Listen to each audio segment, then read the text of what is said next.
조선시대의 최고의 관직은 당연히 1인지하 만인지상 영의정입니다.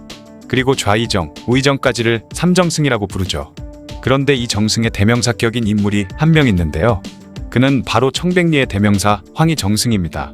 그는 청렴하고 모든 백성들로부터 존경을 받았으며 현재까지도 청백리로 대표되는 조선 최고의 정승으로 불리고 있지만 사실 까놓고 보면 청렴결백과는 거리가 먼 인물이었죠. 황희는 정도전과 같이 고려 말 조선 초 신하였습니다. 나중에 영의정의 자리까지 오르는 그이지만 정치적으로 라인을 잘 타지는 못했는데요. 황희는 고려 공민왕 때인 1363년 개성에서 태어났죠. 그리고 그의 나이가 30세가 된 해에 나라가 뒤집혀버렸습니다. 그러자 황희는 다른 동료들과 함께 두문동에 들어가 응거하며 조선의 건국을 결사 반대했는데요. 하지만 조선 조정에서 계속해서 그를 설득했고 결국에는 성균관으로 돌아오게 되었죠.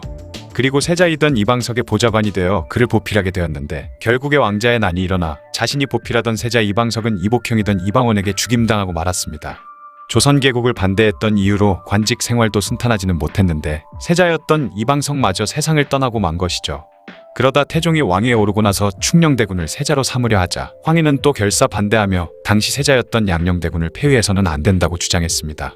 하지만 이것마저도 황희의 주장은 받아들여지지 않았고 결국 충녕대군이 세자가 된 후 나중에 세종으로 즉위하게 되죠. 이것이 문제가 되어 그는 유배를 가기도 했는데요. 결론은 그가 충성하던 고려는 망했고 자신이 보필하던 이방석과 양녕대군도 죽거나 폐위당하고 만 것이죠. 하지만 그의 뛰어난 능력을 잘 알고 있었던 세종은 얼마 지나지 않아 그를 다시 조정으로 불렀습니다. 그는 예조판서, 우의정, 좌의정을 거쳐 나중엔 영의정에 올랐고 오랜 시간 그 자리에서 세종을 도와 말 그대로 죽기 직전까지 일하다가 1452년 90세의 나이로 세상을 떠나게 되었죠. 태종과 세종 두 임금에게 절대적인 신뢰를 받았던 만큼 여러 업적을 남기기도 했으며 정승의 대명사가 될 정도로 엄청난 명성을 떨쳤습니다. 또한 청렴한 인품 덕분에 모든 백성들로부터 존경을 받았다고 하는데요. 황희는 현재까지도 청백리로 대표되는 조선 최고의 정승으로 불리고 있죠. 그런데 그는 위인전에 나오는 것처럼 청렴결백한 인물은 아니었습니다. 황희는 24년 동안 정승 자리에 있으면서 사관원과 사헌부에서 그 누구보다 많은 탄핵을 받은 인물이었던 것이죠. 그만큼 그는 많은 비리 사건을 일으켰습니다. 그중 하나는 뇌물수수와 매관매직이었죠. 주로 청탁에 관한 내용이 많았다고 하는데요. 그는 높은 관직에 있으면서 자신과 친한 사람을 천거하는 등 인사에 공정하지 못했다고 하죠. 세종 10년 6월 황희가 대사원의 직책에 있을 때 어떤 승려에게 금을 뇌물로 받았는데 그 이후 사람들은 그를 황금대사원이라 불렀다고 합니다. 또한 세종 12년에는 말 1000마리를 관리를 잘못해 죽게 만든 태석균이라는 인물의 처벌을 좀 약하게 해달라고 형조의 협박 같은 부탁을 한 적도 있죠. 그리고 한 지방 수령의 아들이 조정의 벼슬자리를 부탁한 적이 있는데요. 그 대가로 황희는 땅을 받게 되었죠. 그러나 결국 그가 땅을 받고 벼슬자리를 판 걸 알아낸 사헌부에서는 황희를 맹렬히 탄핵했습니다. 이에 결국 황희는 잠시 벼슬자리에서 물러나게 되었지만 그를 몹시도 신뢰하고 있던 세종이 얼마 안가 다시 조정으로 불러들였다고 하죠. 세종실록에는 황희에 대해서 그가 정무를 담당한 여러 해 동안 매관매직을 하고 형옥을 팔았다 라고 기록되어 있습니다. 여기서 형옥을 팔았다라는 말의 의미는 사건 당사자에게 뇌물을 받고 재판에 개입했다는 의미이죠. 당시 워낙 높은 자리에 있었으니 그의 한마디에 형조가 어쩔 줄 몰라 했을 것 같긴 합니다. 그 외에도 황희의 사위였던 서달이 신창현의 고을 아전을 때려 죽인 일도 있었는데요. 그는 우의정이던 맹사성을 통해 신창현의 수령에게 이 사건을 무마해달라고 청탁했고 아무 일 없었다는 듯이 조용히 이 사건이 묻힐 뻔했지만 결국 이 사건에 대해 알게 된 사헌부에서는 이 사건을 캐내게 되었죠. 그렇게 모든 사실을 알게 된 사헌부는 황희의 간악함에 대해 모든 걸 기록한 상소를 올렸고 결국 그는 또다시 파직되었습니다. 워낙 그를 예뻐했던 세종은 황희를 파직시키고 1년도 안 되었을 때 다시 그를 고용해 일을 시켰죠. 어쨌든 이러한 일들 때문에 그는 사적인 인연을 기회로 공공연하게 청탁을 한다며 대관들의 탄핵을 받아 파면되기 일쑤였습니다. 또 다른 의혹도 있는데 아버지와 장인으로부터 물려받은 노비가 얼마 되지 않았던 반면 훗날 황희가 거느린 노비의 수가 너무나도 많아서 재산 축적에 대한 의혹을 받기 시작한 것이죠.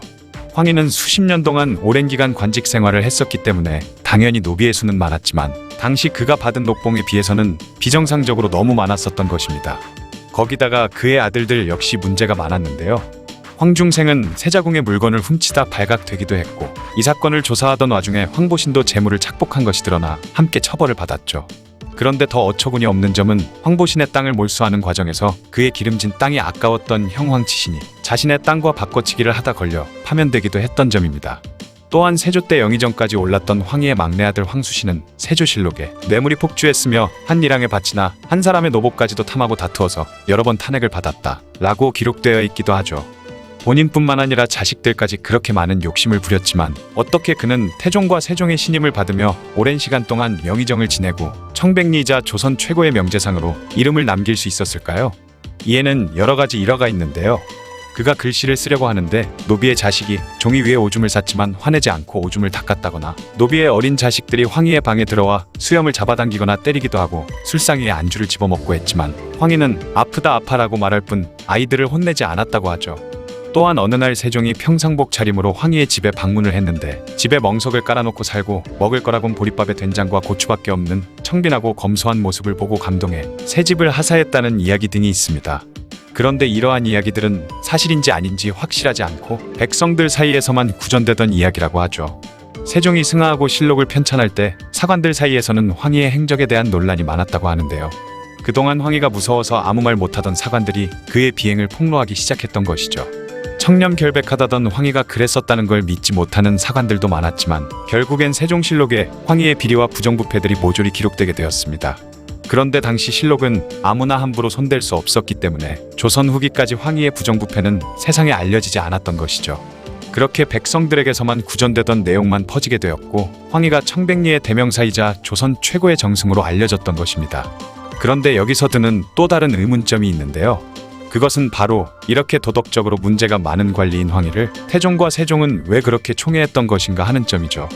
그 이유는 그의 그런 지저분한 점을 상쇄하고도 남을 정도로 황희의 능력이 탁월했던 것입니다. 당시에는 신하가 도덕적 문제가 많더라도 심각한 경우만 아니고 시키는 일만 잘하면 웬만해선 그냥 넘어갔던 것이죠.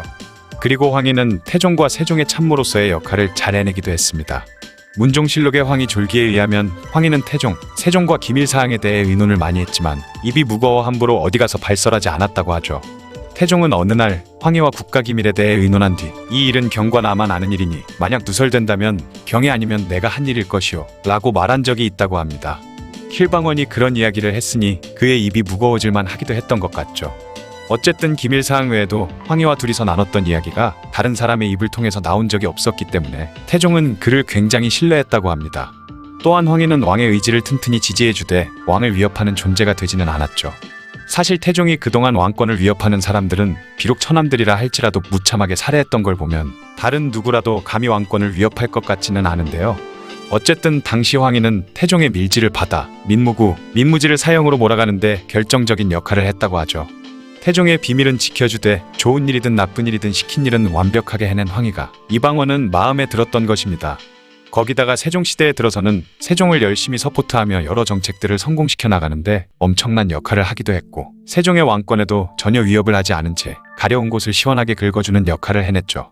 그리고 당시엔 조선이 건국되고 나서 한동안 불안정한 시대였기 때문에 정도전과 한명회 같이 모든 걸 새로 뒤엎어버리려는 영모의 마음을 가진 그런 신하보다는 황희처럼 왕이 하려는 일을 굳건히 뒷받침해주고 부족한 점을 채워주며 자신의 뜻을 실현시켜줄 참모가 더 필요했기 때문에 왕권 안정화가 가장 중요한 과제였던 태종과 세종에게는 그의 부족한 도덕심이 그렇게 중요한 사안이 되지는 못했습니다. 이러한 이유들 때문에 태종과 세종의 신임을 얻어 굉장히 오랜 기간 동안 정승으로 지낸 것 아닌가 싶죠. 여담으로 황희가 박포에 처와 간통했다는 내용이 실록에 기록되어 있는데요. 이는 사실이 아닐 가능성이 높다고 합니다.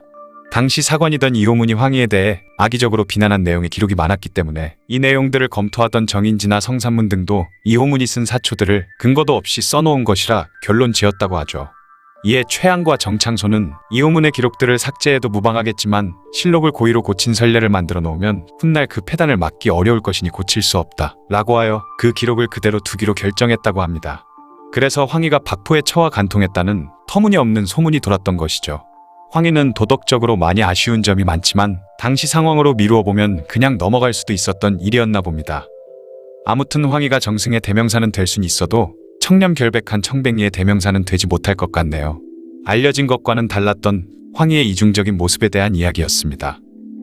영상을 봐주셔서 감사합니다. 더 재미있고 유익한 영상으로 다시 찾아뵙겠습니다. 구독과 좋아요 꾹 눌러주시고 댓글도 부탁드려요.